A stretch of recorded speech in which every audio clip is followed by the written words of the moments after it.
PETA is joining NYCLASS, brave veterans who are standing up for horses, and New Yorkers who are frustrated and absolutely disgusted with the fact that horses are still collapsing in the street from exhaustion and sickness, being worked literally to death by the horse-drawn carriage industry in New York City. This should have been over years ago, and we applaud Councilmember Robert Holden for introducing a bill that will put a stop to the tragedies of horses collapsing in the street, colliding with cars, and dropping from exhaustion. There's no excuse for this to be happening in 2020. In New York City. And so New Yorkers should know that from here on out, if they see horses collapsing in the street, being worked to the point of exhaustion, they can blame any council members who have not signed on to co-sponsor this bill, and they can blame Speaker Adrian Adams. There is a bill here that would put an end to this cruel, archaic industry. And so if we see horses suffering now, we know who to blame. Speaker Adams and any council members who are not supporting this. Because the majority of polled New Yorkers already made their voice known. They want horse carriages banned, right? What do we want? Yes. Enough is enough.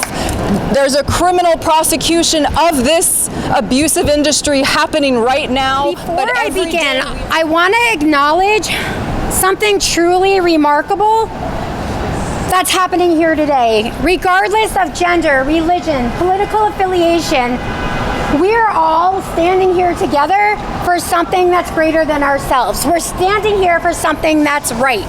And there's something super powerful about that. Pass RYDER'S LAW. There's no excuse for horse abuse. Pass RYDER'S LAW. But there's another aspect of this that a lot of people is not talking about, and I need for the mayor and the city council to pay attention to this. Do y'all care about being really progressive? Do y'all even care about the workers? What people is not talking about is that the workers of the horse carriages are not being represented by the union properly. So who is the union really representing? Are they representing the horse carriage drivers, or are they representing the owners who is allowing the abuse of the horses to happen? We have a serious problem here, right? We have a serious problem. We have workers working without wages. We have workers working without health care. We have workers working without a contract, essentially. How can we be progressive New York in any kind of way when you have workers working and don't even know what their fate going to be? When I go out there and speak to these workers, they tell me, hey, when the holidays come, the owners take the horse carriages away from them. And guess what the union does? Nothing, because the union is in bed with the horse carriage owners. At our own union hall, they celebrate the horse carriage owners instead of the drivers. Since when does union presidents sit with managers to celebrate them? You're supposed to celebrate the people who pay your union dues, who pay your salary, the people that you work for. And for the mayor, for the city council to allow this to happen, because it's clear that they don't care about the horses, because if they did, they would have did something already. But they also do not care about the workers, and we cannot like New York and allow this type of labor to happen. I don't even think it's slave labor.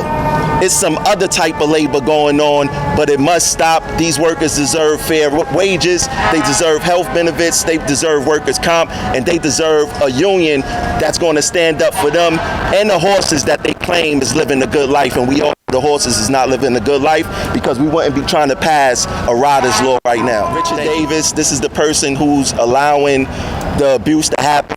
If you go into the court records and type in Richard Davis, you will see he has his own types of abuse allegations going on. And if he don't care about the abuse of humans, women in particular, he don't care about animals either.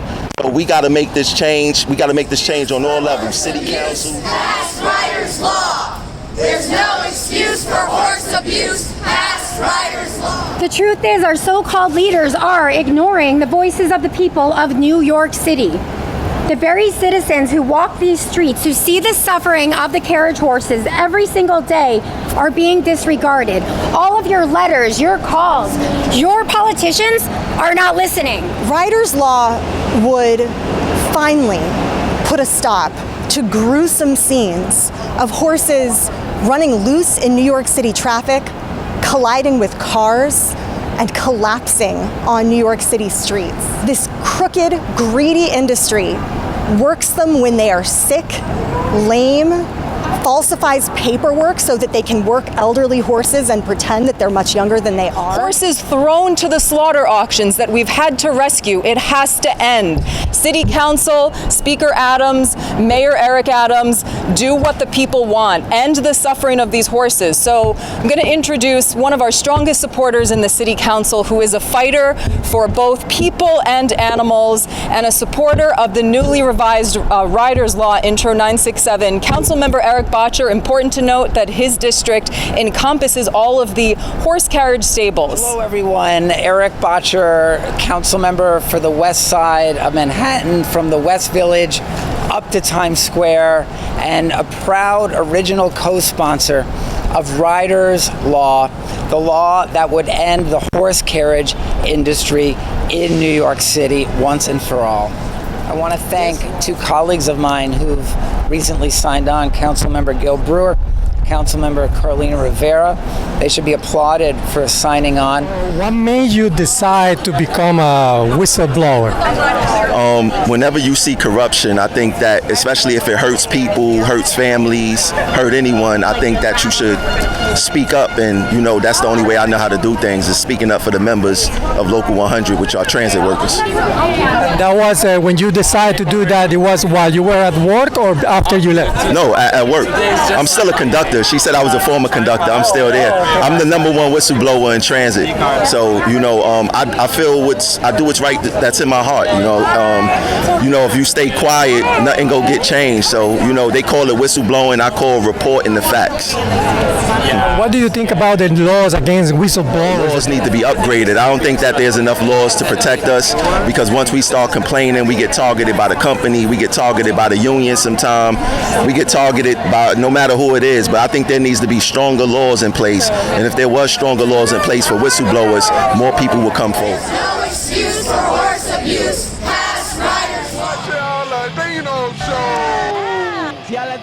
I'm so excited. This is a famous actor right here. But we would all just have to watch your show. It's about to begin. It's going to be a lot of fun watching. Latino TV.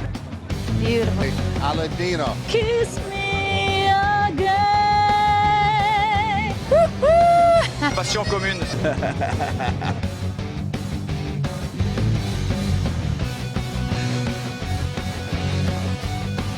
You're watching on Aladino Show. It's free. How could I forget? My husband hasn't missed it. I haven't missed it. He hasn't. Thank you for taking your time.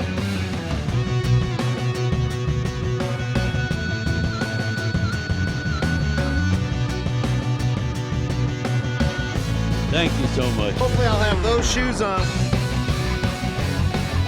Going home and getting naked. Too good to be true. Thank you. Someday we'll get those shoes.